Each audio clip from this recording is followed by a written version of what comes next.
Lo que acaba de ocurrir en Davos, Suiza, va a definir las relaciones internacionales durante los próximos años. Donald Trump acaba de pronunciar un discurso de más de 70 minutos frente a los líderes más poderosos del mundo, y lo que salió de su boca dejó a la audiencia en silencio sepulcral. Confundió Groenlandia con Islandia al menos 4 veces. Amenazó a aliados de la OTAN con aranceles si no apoyan su plan de anexar territorio danés. Insultó a inmigrantes somalíes con comentarios racistas sobre su coeficiente intelectual y declaró que Canadá solo existe gracias a Estados Unidos, respondiendo directamente al primer ministro Mark Carney, quien el día anterior había pronunciado un discurso histórico declarando que el orden mundial liderado por Estados Unidos ha llegado a su fin.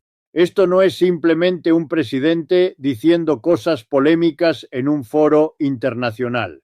Es el momento en que el mundo decidió que ya no puede seguir fingiendo que la relación con Washington funciona como antes. Y si no entiendes las implicaciones de lo que ocurrió en esas 48 horas en los Alpes suizos, no entiendes hacia dónde se dirige la economía global, el comercio internacional y posiblemente la seguridad de tu propio país. Llevo décadas analizando política internacional, flujos comerciales y dinámicas de poder entre naciones. He visto crisis diplomáticas, guerras comerciales y rupturas de alianzas. Pero lo que presenciamos en Davos entre el 20 y el 21 de enero de 2026 es diferente. No es una crisis que pueda resolverse con diplomacia convencional. Es lo que el primer ministro canadiense Mark Carney describió como una ruptura, no una transición. El viejo orden no va a volver. La tesis es esta.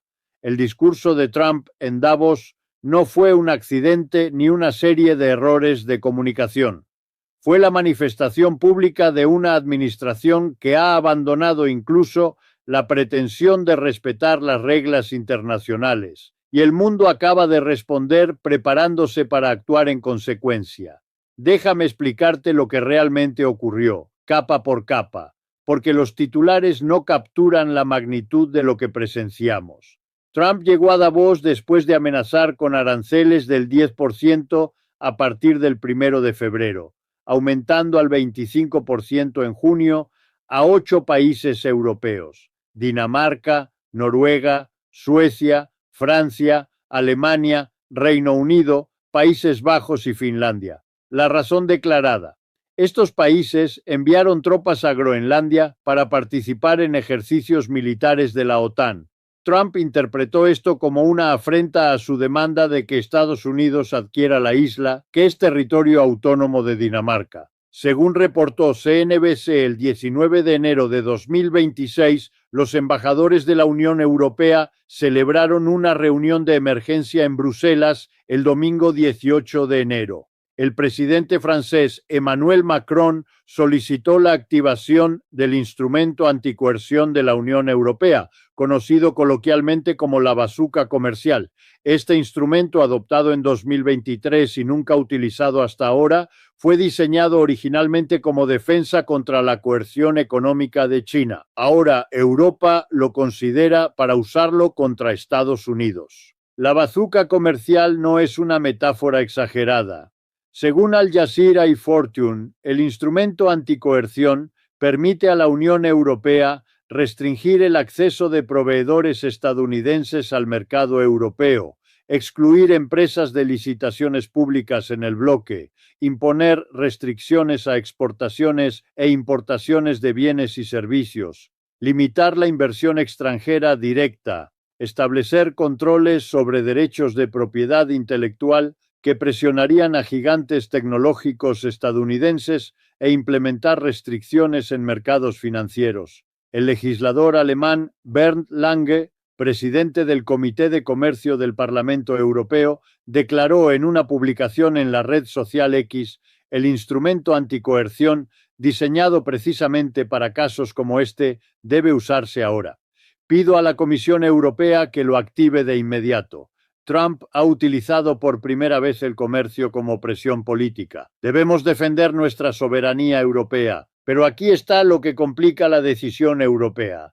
La activación requiere una mayoría calificada, al menos 15 de los 27 países de la Unión Europea, representando al menos el 65% de la población del bloque. Alemania, la economía más grande del bloque, tradicionalmente ha preferido la negociación sobre la confrontación debido a su dependencia de las exportaciones. Francia, menos dependiente del comercio, ha sido más agresiva en su retórica. Mientras los europeos deliberaban, el primer ministro canadiense, Mark Carney, pronunció el 20 de enero un discurso que varios analistas han calificado como histórico. Según la transcripción completa publicada por el Foro Económico Mundial, Carney declaró: "Estamos en medio de una ruptura, no de una transición. Durante las últimas 2 décadas, una serie de crisis en finanzas, salud, energía y geopolítica han dejado al descubierto los riesgos de una integración global extrema. Pero más recientemente, las grandes potencias han comenzado a usar la integración económica como armas, los aranceles como palanca, la infraestructura financiera como coerción, las cadenas de suministro como vulnerabilidades para explotar".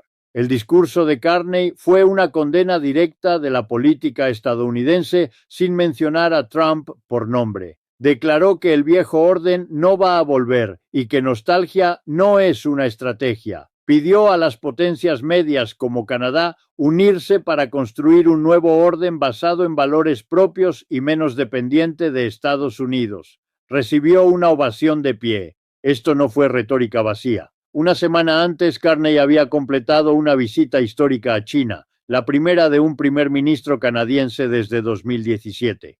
Según el comunicado oficial del gobierno canadiense y reportes de CBC, Bloomberg y CNN, Carney y el presidente Xi Jinping alcanzaron un acuerdo comercial que incluye la entrada de hasta 49,000 vehículos eléctricos chinos al mercado canadiense anualmente con una tarifa preferencial del 6.1%. A cambio, China reducirá los aranceles sobre semillas de canola canadiense del 85% a aproximadamente 15% para el 1 de marzo de 2026. Canadá también espera que China elimine aranceles de retaliación sobre harina de canola, langostas, cangrejos y guisantes. Carney hizo una declaración que habría sido impensable hace un año. China se ha convertido en un socio más predecible que Estados Unidos. Un primer ministro canadiense, de un país que comparte la frontera más larga del mundo con Estados Unidos, que envía más del 75% de sus exportaciones al mercado estadounidense, acaba de declarar públicamente que confía más en Beijing que en Washington. La respuesta de Trump al discurso de Carney llegó al día siguiente durante su propia intervención en Davos. Según CBS News, The Washington Post y The Globe and Mail, Trump declaró: "Canadá recibe muchos regalos de nosotros, por cierto. Deberían estar agradecidos, pero no lo están. Vi a su primer ministro ayer. No estaba agradecido. Deberían estar agradecidos con nosotros. Canadá vive gracias a Estados Unidos. Recuerda eso, Mark, la próxima vez que hagas tus declaraciones". Pero lo que realmente capturó la atención internacional fueron los momentos en que Trump pareció perder el hilo de su propio argumento. Según The Washington Post, CBS News, Time, The New Republic y prácticamente todos los medios que cubrieron el evento, Trump confundió Groenlandia con Islandia al menos 4 veces durante su discurso. Islandia es un país completamente diferente, una nación independiente que no tiene relación con la disputa sobre Groenlandia.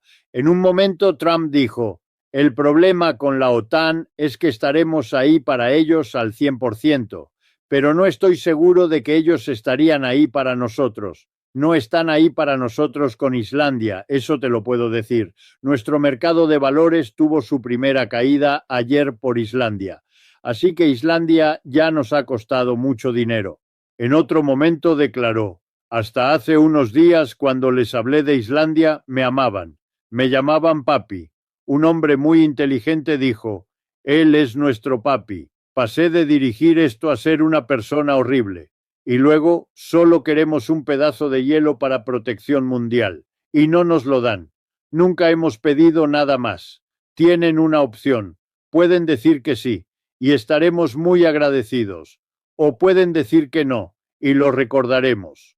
La Casa Blanca intentó posteriormente explicar que las notas escritas del presidente se referían a Groenlandia, pero eso no aborda por qué Trump confundió repetidamente los nombres durante una presentación de más de 70 minutos frente a una audiencia global. El gobernador demócrata de Kentucky, Andy Beshear, quien también estaba en Davos, calificó el discurso como peligroso, irrespetuoso y desequilibrado, añadiendo: «Y Groenlandia es tan importante que la está llamando Islandia». Pero la confusión geográfica fue solo una parte del espectáculo. Trump dedicó una porción significativa de su discurso a atacar a inmigrantes somalíes en Estados Unidos. Según Associated Press, NBC News, Al Jazeera y múltiples fuentes, Trump declaró: «Estamos reprimiendo más de 19.000 millones de dólares en fraude que fue robado por bandidos somalíes. ¿Pueden creer eso, Somalia? Resultaron tener un coeficiente intelectual más alto del que pensábamos. Siempre digo que son personas de bajo coeficiente intelectual. ¿Cómo fueron a Minnesota y robaron todo ese dinero? Son piratas, buenos piratas, ¿verdad? Pero les disparamos desde el agua, igual que les disparamos a los barcos de drogas». Continuó: «La situación en Minnesota nos recuerda que Occidente no puede importar masivamente culturas extranjeras que no han logrado construir una sociedad exitosa por sí mismas. Estamos trayendo personas de Somalia, y Somalia es un estado fallido, no es una nación. No tiene gobierno, no tiene policía, no tiene ejército, no tiene nada. Somalia ni siquiera es un país». Estos comentarios fueron ampliamente condenados como racistas. No es la primera vez que Trump ataca a la comunidad somalí. En diciembre de 2025, en una reunión de gabinete, llamó a los somalíes basura y dijo que estaban destruyendo América. También ha atacado repetidamente a la congresista demócrata Ilhan Omar, ella misma refugiada somalí, llamándola una congresista falsa. Luego vino el momento sobre el domo de hierro. Según The Jerusalem Post, Net, Israel Hayom y otros medios israelíes, Trump declaró: «Lo que hicimos por Israel fue increíble. Les dije a Bibi, deja de tomar crédito por el domo. Es nuestra tecnología, son nuestras cosas». Tuvieron mucho coraje y fueron buenos luchadores e hicieron un buen trabajo. Pero deja de tomar crédito. Israel quedó desconcertado por la declaración. El domo de hierro fue desarrollado y producido por Rafael Advanced Defense Systems, una empresa propiedad del gobierno israelí. Si bien Estados Unidos ha proporcionado financiamiento significativo para el sistema y coproduce algunos componentes, llamarlo exclusivamente tecnología estadounidense es factualmente incorrecto. Fuentes israelíes notaron que Trump ya tenía resentimiento hacia Netanyahu por tomar crédito por las vacunas Pfizer durante la pandemia, y aparentemente esto se extendió al domo de hierro. Trump también aprovechó el escenario de Davos para promover sus planes de acorazados. En diciembre de 2025, según ABC News, Navy Times y el Centro de Estudios Estratégicos e Internacionales, Trump anunció la construcción de una nueva clase de acorazados como parte de lo que llamó la Flota Dorada. Declaró que estos barcos serían los más rápidos, los más grandes y con diferencia 100 veces más poderosos que cualquier acorazado jamás construido. En Davos reiteró: «Estamos trayendo de vuelta los acorazados. El acorazado es 100 veces más poderoso que los grandes acorazados que vieron en la Segunda Guerra Mundial. Esos grandes, enormes, hermosos barcos, el Missouri, el Iowa, el Alabama». Los expertos navales han expresado escepticismo. Mark Cancian, asesor senior del Centro de Estudios Estratégicos e Internacionales, escribió que el barco nunca navegará. Tomará años diseñarlo. costará 9.000 millones de dólares cada uno y contradice el nuevo concepto de operaciones de la Armada. Sobre Groenlandia específicamente, Trump finalmente dijo algo que muchos habían estado esperando escuchar.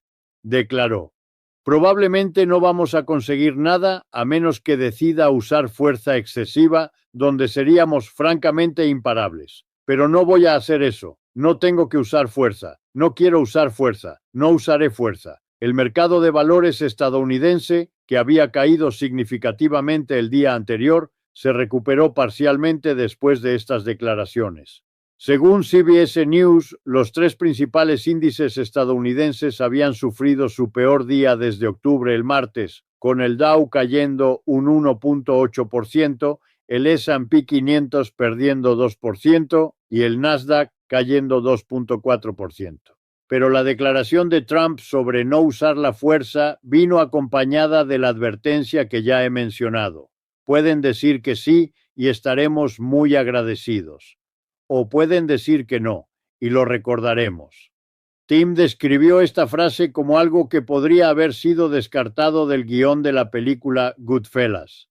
El primer ministro belga Bart de Wever, durante un panel de discusión en Davos, resumió el sentimiento europeo. Hasta ahora intentamos apaciguar al nuevo presidente, pero ahora se han cruzado tantas líneas rojas que tienes que elegir tu autorrespeto. Ser un vasallo feliz es una cosa, y aquí es donde todo esto se conecta con las implicaciones económicas reales que afectan a ciudadanos comunes en todo el mundo. Entonces, la amenaza arancelaria de Trump no es abstracta. Si los aranceles del 10% entran en vigor el 1 de febrero y aumentan al 25% en junio, los consumidores estadounidenses pagarán precios más altos por productos europeos. Las empresas europeas perderán acceso competitivo al mercado estadounidense. Y si Europa responde con su bazuca comercial, las empresas estadounidenses enfrentarán restricciones en el mayor mercado único del mundo. Pero hay algo más profundo ocurriendo. Europa colectivamente posee aproximadamente 8 billones de dólares en bonos del Tesoro estadounidense. Si la confrontación escala y Europa decide reducir sus tenencias de deuda estadounidense, las consecuencias para las tasas de interés y la economía estadounidense serían severas. Canadá, mientras tanto, ha comenzado activamente a diversificar sus relaciones comerciales. El acuerdo con China es solo el comienzo. Carney ha anunciado viajes a India para lanzar negociaciones de un acuerdo comercial en febrero. La Unión Europea acaba de finalizar uno de los acuerdos de libre comercio más grandes de la historia reciente con los países del Mercosur en Sudamérica, Brasil, Argentina y otros, representando 700 millones de consumidores. El mundo está reorganizándose alrededor de Estados Unidos, no con Estados Unidos, y esto me lleva a la primera ministra danesa Mette Frederiksen, quien emitió una declaración después de los eventos de Davos diciendo: el Reino de Dinamarca tiene un fuerte apoyo. Al mismo tiempo, ahora está aún más claro que este asunto se extiende más allá de nuestras fronteras. Queremos cooperar y no somos nosotros quienes buscamos conflicto. Me complace el mensaje consistente del resto del continente. Europa no será presionada. 8 países europeos emitieron una declaración conjunta el 19 de enero afirmando: las amenazas arancelarias socavan las relaciones transatlánticas y arriesgan una espiral descendente peligrosa. Continuamos unidos y coordinados en nuestra respuesta. Estamos comprometidos a defender nuestra soberanía. Mientras todo esto ocurría, la economía china creció 5% en 2025. El país ha expandido sus socios comerciales fuera de Estados Unidos. La estrategia de Trump de desacoplarse de China, mientras simultáneamente aliena a aliados tradicionales, parece estar produciendo exactamente el resultado opuesto al declarado. China se fortalece mientras Estados Unidos se aísla. La primera ministra italiana, Giorgia Meloni, quien generalmente ha sido más cercana a Trump, que otros líderes europeos, describió la amenaza arancelaria como un error. Francia envió tropas a los ejercicios en Groenlandia. Alemania participó. Reino Unido, Países Bajos, Noruega, Suecia, Finlandia, todos están ahí. La OTAN, la alianza que Trump dice estar protegiendo, está unida contra su demanda. Déjame explicarte ahora qué significa esto para ti, independientemente de dónde vivas. Si estás en Estados Unidos, prepárate para precios más altos si la guerra arancelaria escala. Los productos europeos, desde automóviles alemanes hasta quesos franceses y maquinaria industrial, se volverán más caros. Las empresas estadounidenses que exportan a Europa enfrentarán represalias. Y la incertidumbre económica que esto genera ya está afectando los mercados. Si estás en Europa, tu continente está siendo forzado a tomar decisiones que preferirían evitar. La dependencia del paraguas de seguridad estadounidense durante décadas significa que la transición hacia una postura más independiente será costosa y difícil.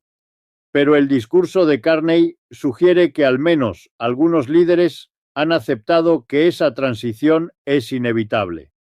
Si estás en Canadá, tu país está en la primera línea de esta ruptura. Más del 75% de las exportaciones canadienses van a Estados Unidos. La diversificación hacia China, India y Europa es una necesidad existencial, no una preferencia ideológica. Si estás en América Latina, Asia o África, estás presenciando el momento en que el sistema internacional que ha operado desde el final de la Segunda Guerra Mundial comienza a fragmentarse. Las potencias medias tendrán que elegir alinearse con Washington a pesar de su comportamiento errático o construir coaliciones alternativas como Carney sugirió. Permíteme presentarte los escenarios posibles desde aquí. El primero, desescalada táctica. Trump retrocede de sus amenazas arancelarias más extremas. Europa no activa la bazuca comercial y ambos lados declaran algún tipo de victoria mientras las tensiones subyacentes permanecen. Este escenario es posible porque ninguno de los dos lados quiere una guerra comercial total. El segundo, escalada controlada. Los aranceles entran en vigor el 1 de febrero. Europa responde con medidas proporcionales. Ambos lados sufren daño económico, pero ninguno lleva la situación al extremo. Este es probablemente el escenario más probable basado en el comportamiento histórico. El tercero, confrontación severa. Trump escala más allá de los aranceles, quizás sancionando empresas europeas o tomando acciones más agresivas hacia Groenlandia. Europa activa el instrumento anticoerción. La alianza transatlántica sufre daño potencialmente irreparable. La probabilidad es menor, pero las consecuencias serían catastróficas. El cuarto, fragmentación global acelerada. El conflicto entre Estados Unidos y sus aliados tradicionales empuja a más países hacia acuerdos alternativos con China. El sistema comercial global se divide en bloques. El dólar pierde parte de su estatus como moneda de reserva. Este es el escenario que economistas como Carney parecen estar anticipando cuando habla de construir alternativas. Ahora déjame recapitular lo que acabamos de presenciar. Primero, el conflicto. Trump amenazó a 8 aliados europeos con aranceles por apoyar ejercicios militares en territorio de la OTAN y por negarse a vender Groenlandia a Estados Unidos. Segundo, la respuesta. Europa consideró por primera vez activar su herramienta comercial más poderosa contra Estados Unidos, mientras Canadá firmó un acuerdo comercial histórico con China. Tercero, el discurso. Trump pronunció más de 70 minutos de declaraciones que incluyeron confundir Groenlandia con Islandia múltiples veces, comentarios racistas sobre inmigrantes somalíes, ataques a aliados y amenazas veladas. Cuarto, la ruptura. El primer ministro canadiense declaró públicamente que el orden mundial liderado por Estados Unidos ha terminado y que las potencias medias deben construir alternativas.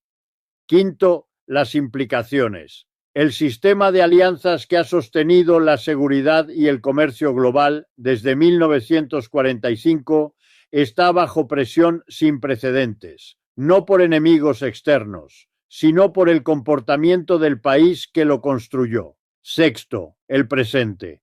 Esto no es especulación sobre el futuro, está ocurriendo ahora, y las decisiones que se tomen en las próximas semanas y meses definirán el orden internacional durante décadas. La idea que quiero que te lleves es esta. Cuando el presidente de Estados Unidos confunde países, insulta a inmigrantes con estereotipos racistas, ataca a aliados que han enviado soldados a morir junto a tropas estadounidenses y amenaza con acciones económicas punitivas contra democracias aliadas, el problema no es un mal día de comunicación. Es el reflejo de una administración que ha abandonado las normas que permitían que el sistema funcionara. El mundo no va a esperar a que Estados Unidos recapacite. Europa está considerando sus opciones. Canadá ya está actuando. China está observando y beneficiándose. Y mientras tanto, los ciudadanos comunes en todos estos países pagarán el costo de esta ruptura en forma de precios más altos, empleos perdidos y un futuro más incierto. Lo que ocurrió en Davos no fue solo un discurso desastroso, fue el momento en que el mundo aceptó públicamente lo que muchos sospechaban en privado, que la era de la hegemonía estadounidense benévola, si es que alguna vez existió, ha terminado definitivamente. Si este análisis te resultó útil, compártelo con alguien que necesite entender el contexto detrás de los titulares. Guárdalo para cuando las noticias te muestren fragmentos de esta historia sin explicarte el mecanismo completo. Y déjame en los comentarios tu perspectiva. ¿Crees que los aliados de Estados Unidos lograrán construir las alternativas que Carney describió? ¿O la dependencia de Washington es demasiado profunda para escapar? Mantente alerta, porque lo que ocurre en Davos, en Bruselas, en Beijing, en Ottawa, todo eso eventualmente llega a tu mesa, a tu trabajo, a tu futuro. Y esto apenas comienza.